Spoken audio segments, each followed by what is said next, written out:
Welcome back to the show. Before the break, we were talking to U.S. Army veteran Dominic Tatum about his journey through his reintegration process and how peer support groups were a huge part of that. Now, in this part of the show, we're going to focus on peer support groups and how they came about with someone who is a big part of that here, a U.S. Army veteran himself, Mr. Matt Randle. How's it going? Thanks for being a part of the show today. Thanks for having me. Yeah, you're our first in-studio guest, so it's a big deal. I'll try to set the bar high for everyone else.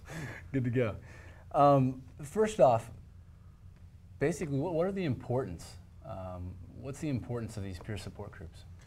I think it's a pretty basic concept. Humans need to be around like peer groups. There are lots of organizations in the past that have used peer groupings for therapeutic means. We did not invent this at Vets for Vets.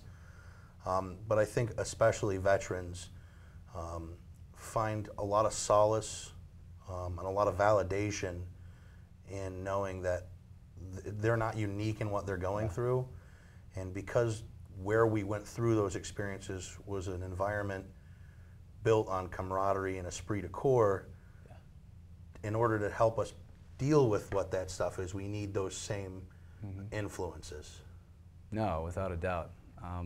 Now, when you do these retreats, it's usually, or when you do these peer groups, it's usually a retreat atmosphere. Can you talk about the value of that retreat atmosphere and what that brings? Sure. Well, we utilize the retreats as a way to jumpstart local groups.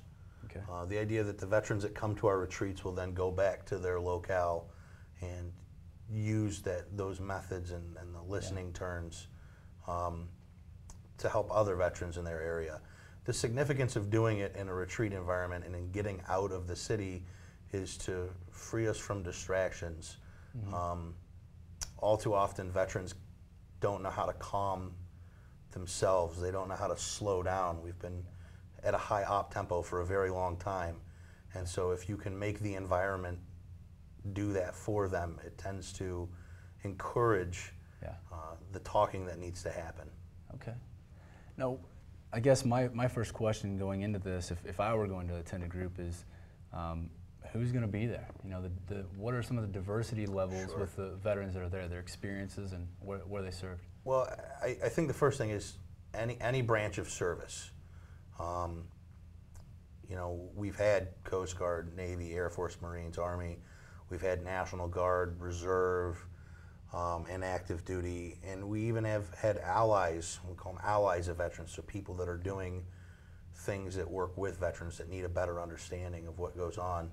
And really the depth of service, cooks, mail clerks, we've had naval corpsmen that work on hospital ships. We've had Air Force guys that were refueling planes in Qatar and Bahrain. I think that something that actually Dominic and I had talked about in the past was, and he stated in the first episode, was you don't go over to a place like that and prepare yourself mentally for what could be and not come back a little bit worse for the wear. And so it doesn't have to be the grunt that was kicking down doors in Fallujah exclusively. All veterans have a story to tell, and being in a room with other veterans, regardless of service background. Yeah. No, that makes sense. It sounds promising.